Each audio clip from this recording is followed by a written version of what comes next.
কি রে খোকা, এত সকালে কোথায় যাচ্ছিস?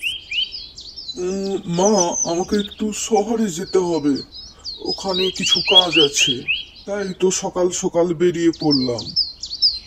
ও আচ্ছা, বলছি খোকা, আসার সময় আমার জন্য কিছু পান কিনে আনিস তো। আচ্ছা মা, ঠিক আছে, তাই হবে। এখন তাহলে আসি আমি।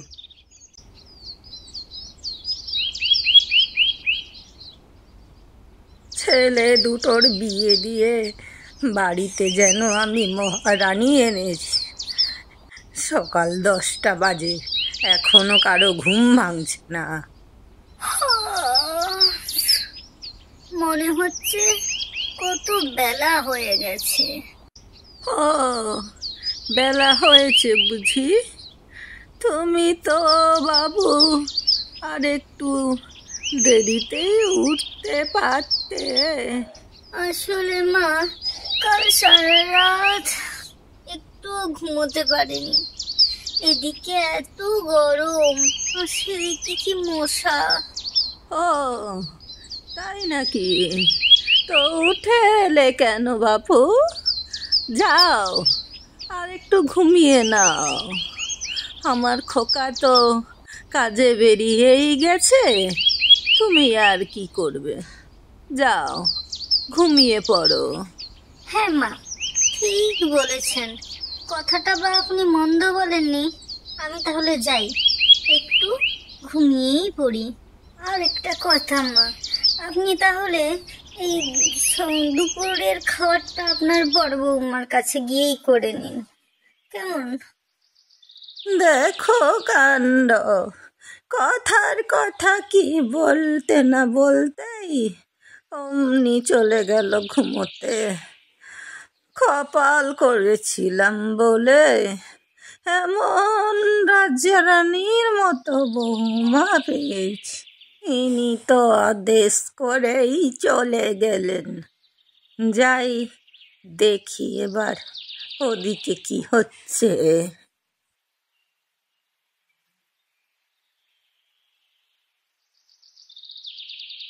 ও মা, মা, তুমি এসো এসো, বসো। বড় বউ, মা এসছে, যাও মায়ের জন্য কিছু খাবার নিয়ে আসো।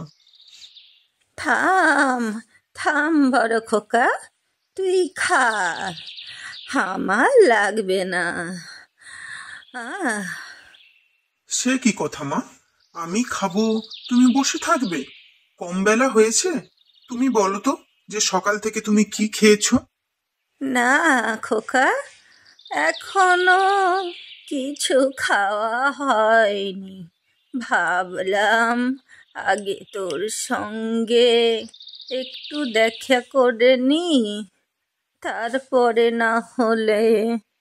এ কি বড় বউ, তুমি এখনো বসে আছো? তোমায় না বললাম মায়ের জন্য খাবারটা নিয়ে আসো? শুনেছি বাবু, দিচ্ছি দিচ্ছি।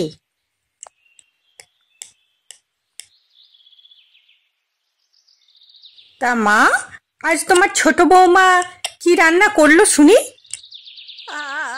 রান্না এখনো পর্যন্ত ঘুম থেকেই উঠল না, তো রান্না হবে কোত্থেকে? আচ্ছা মা, যা হয়েছে ভালো হয়েছে। ও যা করুক, তোমার বড় বৌমা শুটকি মাছ খাবে বায়না করেছে, তাই আমি শুটকি মাছ আনবো। তুমি কিন্তু মা শুটকি মাছটা সুন্দর করে রান্না করে দিও। তোমার হাতের শুটকি মাছ, আহ, যেন অমৃত। তবে মা, আমার কিন্তু আপনার কাছে একটা আর্জি আছে। এবারে যখন আপনি শুটকি মাছ রান্না করবেন, আমাকে কিন্তু শিখিয়ে দিতে হবে, ভালো করে শিখিয়ে দিতে হবে, ঠিক আপনার মতো, আমিও যেন আপনার মতো রান্না করতে পারি। বেশ বড় বৌমা, আমি তোমায় সুন্দর করে শিখিয়ে দেব, তুমি কোনো চিন্তা করো না, কেমন? তা বলি মা, ভাইয়ের কাজকর্ম আজকাল কেমন চলছে? তা জানি নে বড় খোকা, আমি দুবেলা খাবার মানুষ দুমুঠো খাই আর নিজের কাজ করি। আচ্ছা মা, আমি বলছিলাম আমাদের বাড়ির সামনে যে জায়গাটা পড়ে আছে, আমি ওখানে কিছু সবজি লাগাতে পারি? ও মা, এটা তো খুবই ভালো কথা, অবশ্যই লাগাতে পারো। সবজি হলে নিজেদের ঘরেও হবে খাওয়া, আর সেই রকম বেশি হলে বাপু তোমরা বাজারে বিক্রিও করতে পারবে। হ্যাঁ, ও বেচা কেনা হোক না হোক, আপাতত নিজেদের সংসারে দুটি খাওয়ার মতো হলেই হবে।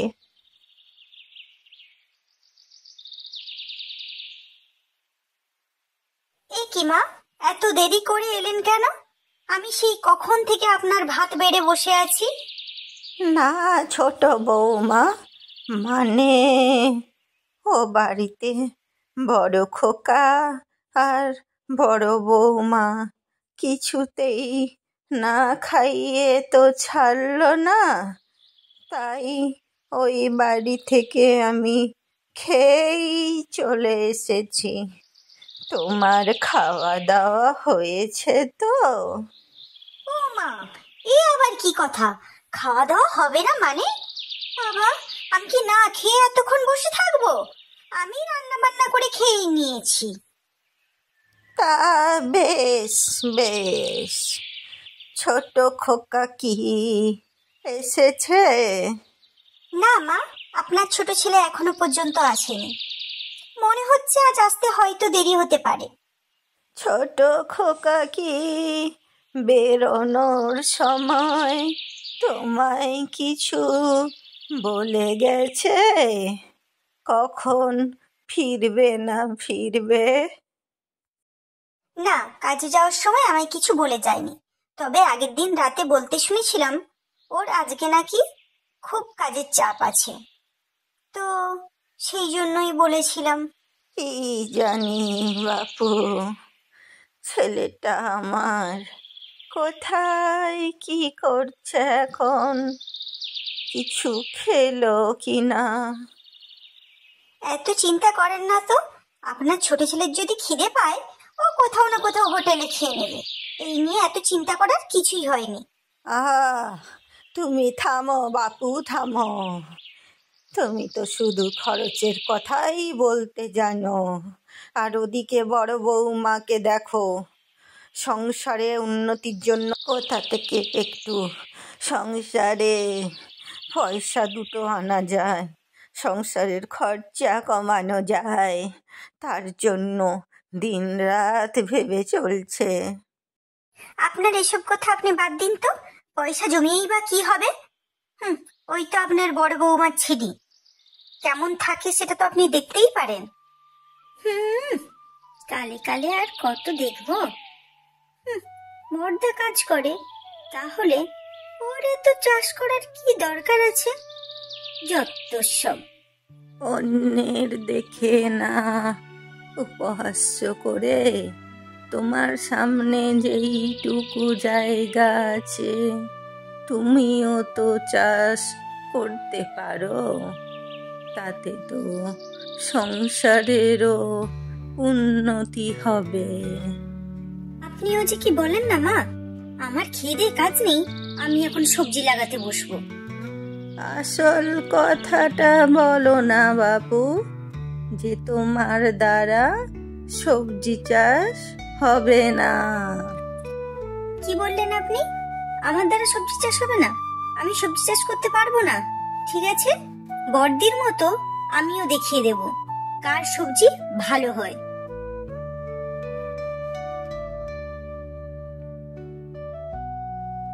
শুনছো তো, আজ এক কাণ্ড ঘটেছে। তাই নাকি? আবার কি হলো? আর বলো না, আজকে তোমার ভাইয়ের বউ, আমি কুমড়ো গাছ লাগিয়েছি দেখে সেও নাকি আমাকে টেক্কা দেবে বলে সেও কুমড়োর চাষ করবে। তাই আজকে আমার পাশাপাশি সেও তার বাড়ির সামনে কুমড়োর চাষ করছে। ও মা, তাই নাকি? এ তো খুব ভালো কথা। তোমরা দুই বউ মিলে যদি সবজি চাষ করো তাহলে আমাদের দুই ভাইয়ের একটু খরচটা কমবে। আবার তুমি উপহাস্য করা শুরু করলে তো? আমি আবার কোথায় উপহাস্য করলাম? এই জন্য তোমাদের কোনো বিষয় আমি থাকি না। হ্যাঁ, থেকো না। কি ব্যাপার বর্দি ভাই, তোমায় অনেক খুশি খুশি লাগছে? গাছ ভালো হয়ে গেছে বলে তাই এত খুশি হচ্ছ? ফলটা তো দেখা যাক যে কার বেশি সবজি হয়। এই যে মা, দেখুন কত সুন্দর গাছ হয়েছে। দাঁড়াও দাঁড়াও ছোট বৌমা, এখনই এরকম করে বলার কিছুই হয়নি। আগে ফলটা তো হতে দাও। কি রে ভাই, কি হয়েছে তোর? মন খারাপ করে এখানে বসে আছিস একা একা?